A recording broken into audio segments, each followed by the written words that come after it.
TV and you'll probably see news about which celebrity had the best Halloween costume this year or how much Ellen donated to some inspiring mom in her last episode. The media can be plastered with the most recent feel-good story, but what the news doesn't cover enough about is our planet. And little do people know it's actually in danger. Global warming is a growing problem happening worldwide, and it is important to be informed and the steps we can take to diminish it. To truly be informed, I'll shortly go over what causes global warming, how it's putting our planet in danger, and things we can change in our daily life to help stop it. So for those of you who don't know, simply put, global warming is the gradual rise of temperature of Earth's surface, oceans, and atmosphere. So most of this built-up heat is caused from greenhouse gases. This is when the solar radiation is passed through the atmosphere and gets absorbed through the Earth's surface. Some of this radiation reflects off of the Earth and is passed back through the atmosphere and back into space, which is right here. The other half of the solar radiation bounces back off into the atmosphere and back off into the atmosphere's heat. Certain gases called greenhouse gases is what traps this heat between the Earth's surface and the atmosphere and warms our planet. But don't freak out too much about this greenhouse effect, because it's what actually keeps our Earth's climate livable. And without it, Earth's surface would be 60 degrees Fahrenheit cooler. But recently, studies show that humans are enhancing this warming effect from the burning of fossil fuels and other greenhouse gas emissions. So global warming is a worldwide occurrence and therefore poses a threat to all life on Earth.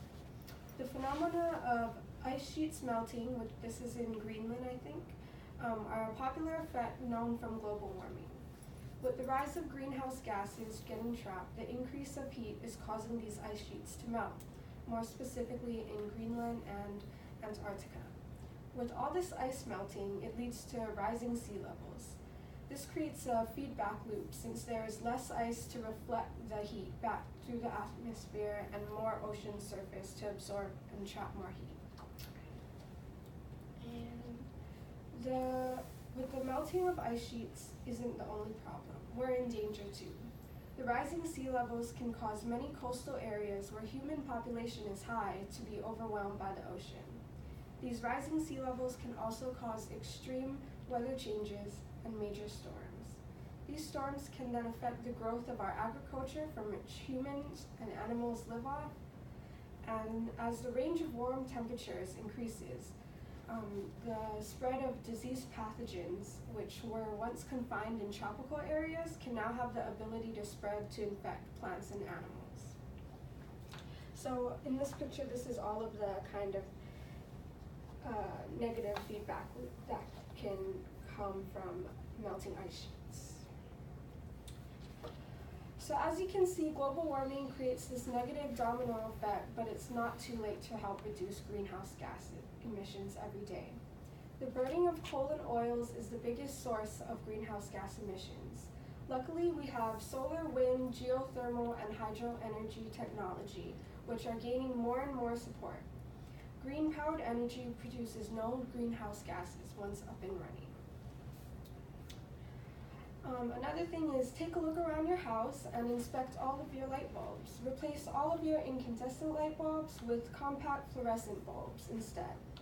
If every household in the United States just replaced one light bulb to a CFL one, it is equivalent to taking off 6.3 million cars off the road.